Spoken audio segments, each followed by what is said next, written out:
वह उसके ऊपर खड़ा था। विजी, उसकी आंखें क्रूर आनंद से चमक रही थीं। तुम हार चुकी हो योद्धा। उसकी आवाज एक जहरीली फुसफुसाहट थी, जैसे वह उसकी हार का स्वाद ले रहा हो। हे शियांगू की पकड़ अपनी छड़ी पर और कस गई, लेकिन उसका शरीर जवाब देने से इनकार कर रहा था। उसकी आंखों के किनारों पर अंधेरा छा रहा था। युद्ध की आवाजें एक मध्यम गर्जना में बदल रही थीं। मृत्यु का बोझ उस पर पहले से कहीं अधिक भारी पड़ रहा था। वह बहुत लंबे समय तक लड़ी थी। उसने बहुत कुछ दे दिया था। और तब उसके पीछे एक परछाई हिली। एक धुंधला साया। शुद्ध अडिग शक्ति का एक बल। पिशाच को यह समझने का समय भी नहीं मिला कि उसे क्या मारा, इससे पहले कि वह हवा में उछल गया। उसका शरीर बीच हवा में घूमता हुआ दूर जा गिरा। उसकी पीठ जमीन पर धड़ाम से टकराई। धूल और चिंगारियां उसके चारों ओर एक दमघोंटू बादल बनाकर फट पड़ी। उसके फेफड़े सिकुड़ गए। वह हवा के लिए हांफा। उसकी पसलियों में दर्द की लहरें दौड़ रही थीं। हे शियांगू के सामने अब एक आकृति खड़ी थी। लंबा, खामोश, अटल, अश्वत्थामा। उसकी उपस्थिति एक तूफान की तरह थी। उसकी आंखें आग और संकल्प से जल रही थीं। वह वहां खड़ा था, जैसे यमराज स्वयं धरती पर उतर आए हों, और उसकी मुद्रा में एक ऐसी शक्ति थी जो पिशाच की क्रूरता को भी छोटा कर देती थी। हे शियांगू मुश्किल से खुद को संभाले हुए, खून से सनी पलकों के बीच से उसकी ओर देख रही थी। अश्वत्थामा ने कुछ नहीं कहा, कुछ नहीं किया, लेकिन उसकी महज उपस्थिति ने सब कुछ बदल दिया। उसके सामने पिशाच ठिठक गया। पहली बार वह हिचकिचाया। हवा और भारी हो गई। जमीन ही कांपने लगी, जैसे धरती उसकी उपस्थिति के बोझ को महसूस कर रही हो। अश्वत्थामा की नजरों में कुछ प्राचीन था, कुछ आदिम, कुछ ऐसा जो इस संसार का नहीं था। उसने कोई हथियार नहीं उठाया। उसने कोई मुद्रा नहीं ली। वह बस अपने कदम आगे बढ़ाए, पहला फिर दूसरा। हर कदम के साथ हवा में एक अनकही शक्ति गूंज रही थी। उसकी आंखें पिशाच को भेद रही थीं, जैसे वह उसकी आत्मा को ही पढ़ रहा हो। चारों ओर जल रही आग की तड़तड़ाहट और धुएं की गंध भी उसकी उपस्थिति के सामने फीकी पड़ रही थी। पिशाच की क्रूर मुस्कान अब कमजोर पड़ने लगी थी। उसकी आंखों में डर की एक हल्की सी चमक झलक रही थी। और पिशाच निर्मम हत्यारा, चक्र का भक्षक, श्रापित ऊर्जा का धारक ने एक कदम पीछे लिए। गांव चारों ओर जल रहा था। आग का समंदर उमड़ा हुआ था और आसमान धुएं से पूरी तरह ढक गया था। लपटें हवा में ऐसे मचल रही थीं मानो गुस्से से भरे आत्माएं हों। उनकी चटकती आवाजें दूर से आती युद्ध की चीखों को भी दबा रही थीं। उस भयानक नजारे के बीच अश्वत्थामा खड़ा था, बिल्कुल अछूता, मानो आग उसे छू भी न पा रही हो। वह खुद एक तूफान था जो अभी फटने ही वाला था। उसका चेहरा बिल्कुल सपाट, बिना किसी भाव के। उसकी मुद्रा ढीली, निश्चिंत। नंगे हाथ सहजता से बगल में झुके हुए। लेकिन उसकी आंखें, वे इतनी तेज जल रही थीं कि आग भी उनके सामने फीकी लग रही थी। उधर पिशाच लड़खड़ाता हुआ उठा। उसके पसलियों में पहले के बार का दर्द अब भी धड़क रहा था। उसने अपने हथियार क्योकत्सुशोगे चाकू को कसकर थामा। उसकी चेन हल्की सी खनखनाई और काले धातु पर शापित ऊर्जा लहर की तरह दौड़ गई। पिशाच पहले ही है शियांगू की चक्रशक्ति चूस चुका था। अब उसकी एक ही मंशा थी, अश्वत्थामा को खून से खाली कर देना। पिशाच ने कापती सांस छोड़ी और फिर वह टूट पड़ा। उसने अपने क्योकत्सुशोगे चाकू को आगे झपटा। उसकी जंजीर हवा को ऐसे चीरती गई मानो कोई जहरीला सांप झपट्टा मार रहा हो। और सीधा निशाना था अश्वत्थामा का गला। लेकिन इससे पहले कि धार अपने निशाने को छू पाती, अश्वत्थामा का हाथ बिजली की तरह उठा। उसकी उंगलियां हवा में उड़ती ब्लेड को बीच में ही थाम चुकी थीं। शापित ऊर्जा चाकू से फूटकर उसकी त्वचा पर काले साये की तरह लिपट गई। वह उसकी देह में घुसने की कोशिश कर रही थी, लेकिन कुछ भी असर नहीं। पिशाच की आंखें फैल गईं। यह असंभव है। अश्वत्थामा की पकड़ और कस गई। फिर सिर्फ एक झटके से उसने उसे खींच लिया। पिशाच बेकाबू होकर आगे खींच आया, जैसे कोई शिकारी अपने शिकार को खींच लाए। अश्वत्थामा ने एक जोरदार मुक्का पिशाच के मुंह पर जड़ दिया। यह कोई साधारण वार नहीं था, बल्कि तोप की गड़गड़ाहट जैसा प्रहार था। हवा में टूटती हड्डियों की आवाज गूंज उठी। पिशाच का शरीर बीच से मुड़ गया और वह हवा में उछल पड़ा। उसके मुंह से दबा हुआ टूटा सा कराह निकल पड़ा, जबकि सीने में दर्द विस्फोट की तरह फैल गया। वह धड़ाम से जमीन पर आ गिरा। उसके होठों से लहू बहने लगे। लेकिन वह अभी खत्म नहीं हुआ था। वह हार मान ही नहीं सकता था। एक आखिरी प्रयास करते हुए पिशाच ने गुस्से में दहाड़ते हुए हवा में जादुई धूल झोंक दी। क्षण भर में रणभूमि बदल गई। आग की लपटें मुड़कर भयानक आकृतियों का रूप लेने लगीं। वे काली छायाएं अश्वत्थामा की ओर बढ़ रही थीं, जैसे किसी यातना में तड़पती आत्माएं उसे पकड़ना चाहती हों। हवा कांप उठी, मानो वास्तविकता ही दरक रही हो। ये एक मायाजाल था। पिशाच धुंधली चमक में गायब हो गया। उसकी आवाज हर दिशा से फुसफुसाई। जिसे तुम देख ही नहीं सकते, उससे कैसे लड़ोगे? छायाएं झपकीं, कभी बाईं ओर से, कभी दाईं ओर से, और दो पीछे से। लेकिन अश्वत्थामा स्थिर खड़ा रहा। उसकी आंखें बंद हो गईं। उसने सुना आग के भड़कने की आवाज, मिट्टी के खिसकने की आहट और एक बेहद हल्की धड़कन।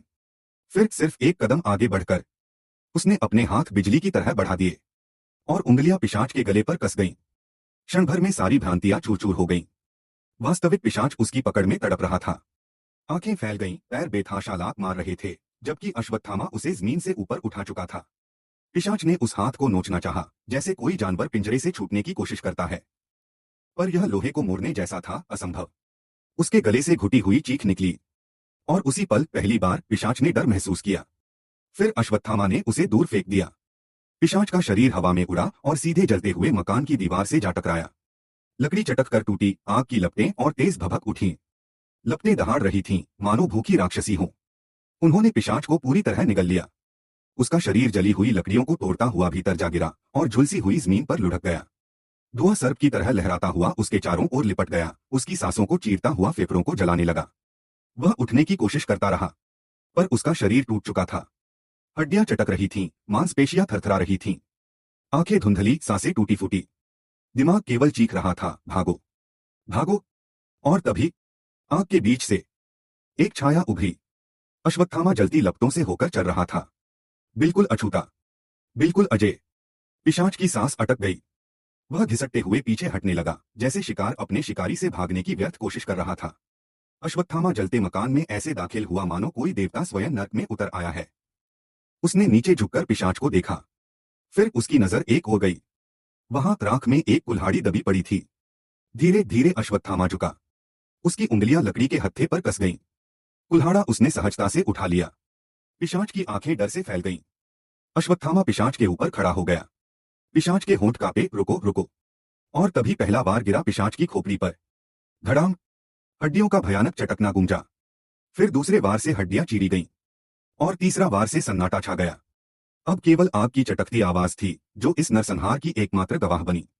अश्वत्थामा ने गहरी सांस छोड़ी। कुल्हाड़े की धार से लाल बूंदें टपक रही थीं।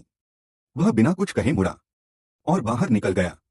पीछे आग और भड़क उठी, लेकिन असली दावानल तो उसकी आंखों में जल रहा था। गांव अब वह जगह नहीं रहा था, जैसा कुछ घंटे पहले था। जहां कभी हंसी और अपनापन गूंजता था, वहां अब केवल जली हुई झोपड़ियों की राख और निर्जीव शव बचे थे। चारों ओर आग की लपटें थीं, जो सब कुछ निगल चुकी थीं। रात का आसमान लाल और काले रंग से भरा हुआ था और मोटा धुआं ऐसे उठ रहा था मानो मरे हुओं की आत्माएं भटक रही हों। लेकिन इस विनाश के बीच भी गांव वाले हार मानने को तैयार नहीं थे। जो लोग पहले डर के मारे कांप रहे थे, अब एक दूसरे के साथ कंधे से कंधा मिलाकर खड़े थे। उनके हाथों में जो मिला वही हथियार बन गया, टूटी हुई खेती की औजार, लकड़ी की लाठियां, यहाँ तक कि नंगे मुट्ठियां भी। वे ऐसे लड़ रहे थे जैसे दीवार से पीठ टिका चुका कोई जानवर आखिरी सांस तक।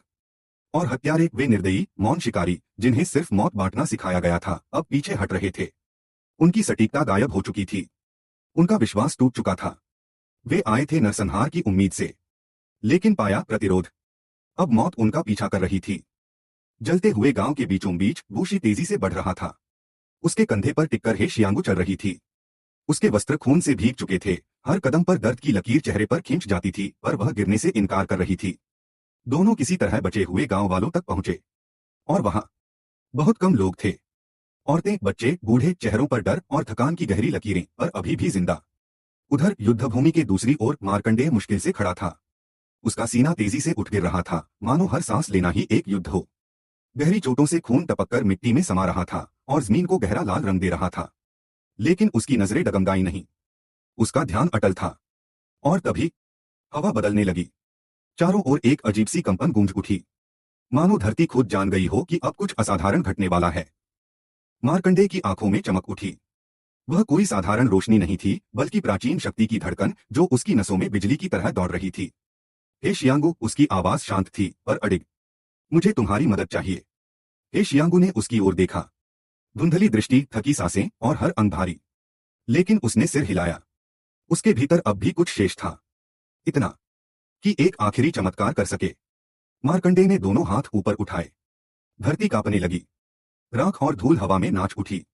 आसमान में हल्की गड़गड़ाहट गूंजी, मानो कोई अदृश्य शक्ति जग रही हो। और फिर गांव के कुएं की गहराइयों से अचानक गर्जना हुई और अगली ही क्षण पानी फूट पड़ा। वह आकाश की ओर ऐसे उठा मानो कोई विशाल अजगर धरती से निकलकर ऊपर चढ़ रहा हो। उसकी देह मरोड़ खा रही थी, बल खा रही थी, मानो गुरुत्वाकर्षण को चुनौती दे रही हो। गांव वाले दंग रह गए। उनकी आंखों के सामने वह जल अग्नि की रोशनी में चमकता हुआ नाच रहा था। यह किसी दैवी इच्छा का चमत्कार प्रतीत हो रहा था। हे शियांगू ने अपनी आंखें बंद कर लीं। उसकी सांस भारी थी, शरीर टूटा हुआ था, पर उसने अपने वायु चक्र में डूबकर शेष बची हुई शक्ति को पुकारा। एक झोंका उठा, चारों ओर हवा का बवंडर गूंजने लगा। उस बवंडर की ताकत से जल और ऊपर उठा, फैल गया, मानो आसमान में ही समुद्र टंगा हो। और फिर बारिश हुई। ना कि बूंदों में, ना ही हल्की फुहार में, बल्कि प्रचंड वेग से, मानो स्वर्ग का झरना धरती पर टूट पड़ा हो। वे लपटें जिन्होंने घर निगल लिए थे, जीवन छीन लिए थे, यादों को राख बना दिया था, वे सब इस जल प्रलय में बुझ गईं। भाप उठी जब आग और पानी टकराए। कातिल जो भागने की कोशिश में थे, वहीं ठिठक गए। उनकी आंखों में अविश्वास था। वे जो आए थे नरसंहार की उम्मीद में, अब चमत्कार के साक्षी बन चुके थे। ये चमत्कार देख हत्यारों ने पीछे हटना शुरू किया। मगर अब देर हो चुकी थी। अश्वत्थामा शिकार पर निकल चुका था। तूफान पूरे उफान पर था। मूसलाधार बारिश बह रही थी, खून की गंध को दबा रही थी, मगर मिटा नहीं पा रही थी। युद्धभूमि अब कब्रिस्तान बन चुकी थी। चारों ओर लाशें पड़ी थीं, शरीर टूटा फूटा, कीचड़ में घुलता हुआ खून। और उस सबके बीच अश्वत्थामा, वह मौत की परछाई की तरह चल रहा था। उसके हाथ में क्योकत सुशोगे चाकू बारिश में चमक रहा था, और भाग रहे हत्यारों के जिस्मों को ऐसे चीरता जा रहा था मानो बस हवा को काट रहा हो। उसकी कुल्हाड़ी एक बुरे सपने की तरह हत्यारों पर गिर रही थी।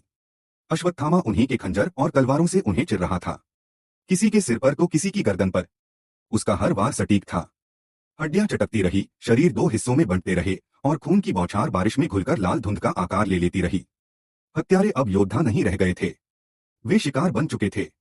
जमील ने अपनी आंखें खोलीं, जैसे किसी गहरी बेहोशी से अचानक खींच लिया गया हो। उसका सिर भारी था, कानों में एक अजीब सी गूंज भर गई थी, मानो कोई दूर कहीं नगाड़े पीट रहा हो। उसकी सांसों में धुएं और गीली मिट्टी की गंध भरी थी, जिसमें लोहा और खून की तीखी गंध मिलकर उसके गले को खुरच रही थी। वह हक्का बक्का चारों ओर देखने लगा। उसकी नजरें धुंधली थीं, पर सामने का मंजर धीरे धीरे साफ होता गया। उसके अपने साथी, जिनके साथ वह कुछ पल पहले खड़ा था, अब एक एक कर धराशायी हो रहे थे। पीछे हटो, सब पीछे हटो। जमील ने गला फाड़कर चीख लगाई, मगर उसकी आवाज तूफान की गड़गड़ाहट और बारिश की मार में डूब गई। आदेश हवा में खो गया, और तब तक बहुत देर हो चुकी थी। एक सिपाही आंखों में दहशत समेटे जान बचाने को पीछे मुड़ा। उसकी सांसें घुट रही थीं, पांव कीचड़ में फिसल रहे थे। लेकिन वह कदम ही उसकी सबसे बड़ी भूल साबित हुआ। बारिश को चीरती हुई एक चमकती धारदार तलवार घूमी, हवा को चीरते हुए सीटी की तरह गूंजी, और अगले ही पल उसकी पीठ को चीर गई। उसके होठों से एक टूटी, हांफती हुई आवाज निकली। शरीर झटके से कांप उठा, जैसे बिजली का करंट दौड़ गया हो। आंखें चौड़ी रह गईं, और कुछ ही पलों में वह लहूलुहान मिट्टी में मुंह के बल गिर पड़ा। कीचड़ ने उसके खून को गाढ़े लाल रंग में बदल दिया। जमील का पेट मरोड़ खाने लगा, मानो भीतर से सब उलट जाएगा। उसकी सांस भारी हो गई, हर सांस भीतर जाते ही जलन पैदा कर रही थी। वह पीछे हटना चाहता था, मगर उसके पैर जैसे जमीन में धंस गए हों। जमील, एक टूटी कांपती आवाज उसके कानों से टकराई। जमील की नजर झटके से गिरी। मिट्टी में लथपथ उसका साथी कांपते हाथ से उसकी ओर बढ़ रहा था। खून से सनी उंगलियां मिट्टी पर लकीरें खींचती हुई कांप रही थीं। आंखें आधी खुली आधी बंद, और उनमें मौत की ठंडी परछाई उतर आई थी। कुछ ही पल बाद उंगलियों की हरकत थम गई। सांस रुक गई। शरीर ढीला पड़ गया। जमील की आंखें फैल गईं। उसने आवाज पहचान ली थी, उससे पहले कि चेहरा साफ दिखे, उसका दिल डूब चुका था। अजीज। उसका सीना जैसे फटने लगा। सांस गले में अटक गई। उसने सिर घुमाया, मगर धड़कन इतनी तेज थी कि कानों में ढोल की तरह बजने लगी। हर धड़कन उसके पूरे अस्तित्व को झकझोर रही थी। और वहां अश्वत्थामा। उसकी आंखें सीधे जमीन पर टिकी थीं, ठंडी स्थिर, मानो किसी शिकारी ने अपने शिकार को चुन लिया हो। अजीज की निर्जीव देह उसके पैरों के पास पड़ी थी। अगले ही पल अश्वत्थामा झुका। उसने अजीज के बालों को पकड़कर उसे घुटनों पर बिठा दिया, जैसे कोई हल्की बेजान गुड़िया हो। चारों ओर खड़े हत्यारे पत्थर के बुत बन गए। न किसी ने आवाज निकाली, न किसी ने हिम्मत की कि जरा भी हिले। बारिश की बूंदें उनकी तलवारों और कवच पर टपक रही थीं, हर टपकन एक भारी सिहरन भरी ध्वनि बना रही थी। नीचे कीचड़ में खून की धारियां मिलकर लाल नालियां बना चुकी थीं। भारी खामोशी हर सांस को बोझ बना रही थी। अश्वत्थामा ने धीरे धीरे अजीज का मुखौटा उतारा। नीचे से टूटा फूटा, खून से लथपथ चेहरा सामने आया, वही चेहरा जो कभी उनका भाई था। जमील के होंठ कांप उठे। उसकी सांस गले में अटक गई। अजीज, उसकी आवाज टूटी, कांपती फुसफुसाहट से ज्यादा न बन सकी। लेकिन अजीज की आंखें अब बुझ चुकी थीं। उनमें अब कोई जीवन नहीं था, सिर्फ शून्यता। अश्वत्थामा ने उसकी ही कमर से खंजर निकाला। वही खंजर जिससे अजीज ने अनगिनत जिंदगियां खत्म की थीं। और अब वही हथियार उसके खिलाफ इस्तेमाल होने वाला था। अश्वत्थामा की नजरें स्थिर थीं। उनमें न गुस्सा था न संतोष, बस एक ठंडी निर्मम स्वीकृति। एक सहज गति में उसने खंजर अजीज के गले में उतार दिया। नहीं, जमील चीख पड़ा और आगे बढ़ा, मगर उसके अपने साथी उसे पकड़कर रोक चुके थे। अजीज की उंगलियां कांप उठीं। वह जमील की ओर बढ़ी मानो मदद की भीख मांग रही हो, लेकिन उसका शरीर बहुत कमजोर था। उसकी सांसें टूटी फूटी गड़गड़ाती हुई बाहर निकल रही थीं। अश्वत्थामा ने खंजर खींच निकाला और फिर वार किया, फिर से और बार बार, लगातार। बरसात की बूंदों और इस्पात के मांस चीरने की आवाजें आपस में मिलकर एक विभत्स, हड्डियों तक ठंडी कर देने वाली ध्वनि गढ़ रही थीं। यह किसी भी चीख से ज्यादा डरावनी थी। जमील के घुटने कांप गए। वह जमीन पर गिरने को था। उसकी आंखों के आगे धुंध छा गई। उसने मौत देखी थी, मौत बांटी भी थी, पर ऐसी मौत, इतनी धीमी, इतनी निर्दय, कभी नहीं। अजीज का खून उसके मुंह से झरने की तरह बह रहा था। आंखें आधी खुली आधी बंद, शरीर हिलता थरथराता। लेकिन अश्वत्थामा फिर भी नहीं रुका। उसने खंजर कीचड़ में फेंक दिया और फिर दोनों हाथों से अजीज का सिर थाम लिया। एक पल का ठहरा, सिर्फ एक धड़कन का, फिर कड़क, हड्डियों के टूटने की विभत्स आवाज गूंज उठी। अजीज का शरीर ढीला पड़ गया। जमील की चेतना बिखर रही थी, पर यह बुरा सपना अभी खत्म नहीं हुआ था। एक ही झटके में अश्वत्थामा ने अजीज का सिर उसके धड़ से अलग कर दिया। जमील का गला सूख गया। वह हांफने लगा। उसका पूरा शरीर सुन्न पड़ गया। हत्यारे सन्न खड़े थे। किसी ने सांस तक लेने की हिम्मत नहीं की। बस खून की टपकती बूंदों की आवाज थी। हर टपकन मौत का नगाड़ा बजा रही थी। अश्वत्थामा निश्चल खड़ा था, अजीज का सिर हाथ में थामे। फिर धीरे धीरे वह जमील की ओर बढ़ा और अचानक उसने सिर उछालकर जमील के पैरों में फेंक दिया। धड़ाम, सिर जमीन पर आ गिरा। कीचड़ में लथपथ, आंखें अब भी खुली हुई, मानो आखिरी सवाल पूछ रही हों। जमील की आंखें धुंधलाने लगीं। सब कुछ तैरता हुआ सा दिख रहा था। उसने नीचे देखा, अजीज की निर्जीव आंखें कीचड़ और खून के बीच खुले हुए खालीपन से उसे घूर रही थीं। उन आंखों में कोई सवाल नहीं था, कोई जज्बा नहीं, सिर्फ शून्यता जो जमील की आत्मा तक उतर रही थी। जमील की नजर ऊपर उठी और वहां वह खड़ा था, अश्वत्थामा। बारिश की परतों के बीच उसकी आकृति धुंधली होते हुए भी भयावह साफ थी। चौड़े कंधे, खून से सनी कुल्हाड़ी और आंखें जो न इंसानी थीं न योद्धा की। उनमें एक ठंडा अटल शून्य था, मानो समय खुद थमकर उनमें कैद हो गया हो। जमील का दिल उसकी पसलियों को तोड़कर बाहर आने को था। उसकी सांसें तेज, बेकाबू, टूटती सी। अजीज का बेजान चेहरा अब भी उसकी आंखों में तैर रहा था और सामने वही कसाई खड़ा था जिसने उसे यूं निर्ममता से छीना था। जमील के गले से आवाज खुद ब खुद फूट पड़ी, राक्षस। वह चीखा गला फाड़कर। उसके होंठ कांप रहे थे, आंखों में आंसू थे। वह दोबारा गरजा, राक्षस। उसकी आवाज बारिश की गड़गड़ाहट और तूफान में घुल गई, मगर उसके भीतर की दहाड़ अब रुकने वाली नहीं थी।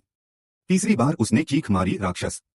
और अश्वत्थामा बस खड़ा रहा, शांत, निश्चल, जैसे किसी प्राचीन काल का शापित देव जो सुन तो रहा है, मगर जिसे किसी नाम से कोई फर्क नहीं पड़ता। जमील के लोग उसे पीछे खींच रहे थे। उनके हाथ उसके कंधों और बाहों को कसकर पकड़े हुए थे, मगर जमील का दिमाग सुन्न था। उसका शरीर सिर्फ आतन हिल रहा था, जैसे एक खाली खोल जिसमें अब कोई आत्मा नहीं बची। लेकिन भीतर से वह जान चुका था, यह योद्धा नहीं है, यह इंसान भी नहीं है, यह कुछ और है। कुछ प्राचीन, कुछ ऐसा जिसकी जड़ें समय और मृत्यु दोनों से परे हैं। और सबसे भयानक सच, उसे रोका नहीं जा सकता। बारिश लगातार बरस रही थी, ठंडी, कठोर और निर्मम। वह रक्त को धो रही थी, लेकिन भय को नहीं। आग अब बुझ चुकी थी। वह ज्वाला जिसने कभी सब कुछ निगल लिया था, अब राख के बीच छोटे छोटे अंगारों में सिमट गई थी, मानो मरते हुए तारे जो आखिरी बार टिमटिमा रहे हों। गांव के ध्वस्त अवशेषों में धुआं अब भी उठ रहा था। जलती लकड़ी और मौत की गंध हवा में भारी होकर लटक रही थी, मानो कोई सांप हो जो हटने का नाम ही न ले। एक टूटी हुई दीवार के सहारे हे शियांगू खड़ी थी। उसका शरीर लहूलुहान और थका हुआ। हर सांस उसके लिए एक युद्ध थी। उसकी कभी स्वच्छ दिव्य वस्त्र अब मिट्टी और खून से सने हुए थे। उसके हाथ कांप रहे थे, पैर थरथरा रहे थे, मानो किसी भी पल उसका शरीर हार मान लेगा। कुछ ही कदम दूर ग्रेस गीली जमीन पर निश्चल बैठी थी। उसकी उंगलियां कीचड़ में धंसी थीं, जैसे वह खुद को टूटने से बचाने की कोशिश कर रही हो।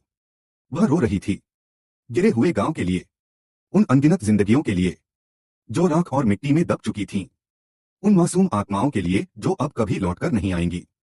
पुरुष, स्त्रियां और बच्चे जिनकी चीखें आग ने निगल ली थीं। उस छोटी बच्ची के लिए जिसे वह बचा नहीं पाई। जिया के लिए। ग्रेस का शरीर सिसकियों से कांप रहा था।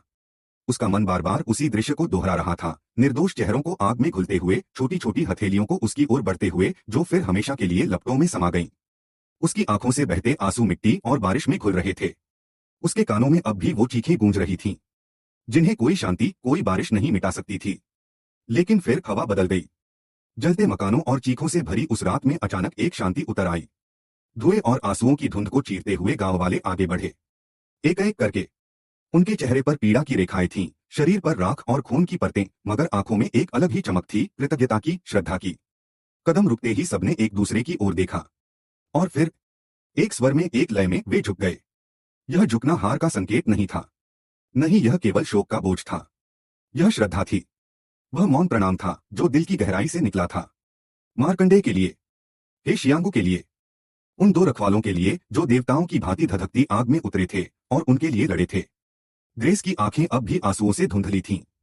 उसने ऊपर देखा और उसके सामने गांव वालों का वह मौन प्रणाम था। एक क्षण के लिए लगा मानो समय थम गया हो, और इस विनाश के बीच भी श्रद्धा ने अपनी जगह बना ली हो। वह मौन जो किसी भी शब्द से ज्यादा गूंजता था। और दूर बरसते अंधकार और धुएं के पार एक अकेला साया खड़ा देख रहा था, मिस्टर ली। वह टूटी बिखरी बस्ती के किनारे खड़े थे। बरसात ने उनके कोट को भिगो डाला था। बूंदें उनके चेहरे पर लकीरों की तरह बह रही थीं, मानो कोई चित्रकार स्याही फैलाकर एक अजनबी चित्र बना रहा हो। लेकिन उनका चेहरा, वह बिल्कुल पढ़ा नहीं जा सकता था। ना शोक, ना गुस्सा, ना हैरानी, बस एक ठंडी मौन दृष्टि। उनकी आंखें धीरे धीरे मैदान पर घूमी। टूटे मकान, कीचड़ में बहता खून, लाशें जो बारिश के पानी में मिलकर गहरे काले धब्बे बना रही थीं। उन्होंने युद्ध देखे थे, उन्होंने रणभूमि देखी थी, पर जो इस गांव में हुआ था वह कुछ और था। युद्ध से परे एक अंधकारमय इशारा, मानो यह सब किसी आने वाले विनाश का संकेत हो। आसमान में बिजली चमकी, गर्जन ने रात को हिला दिया। मिस्टर ली ने गहरी सांस ली, और उसी क्षण उन्हें एहसास हुआ यह अंत नहीं था, यह तो बस शुरुआत थी।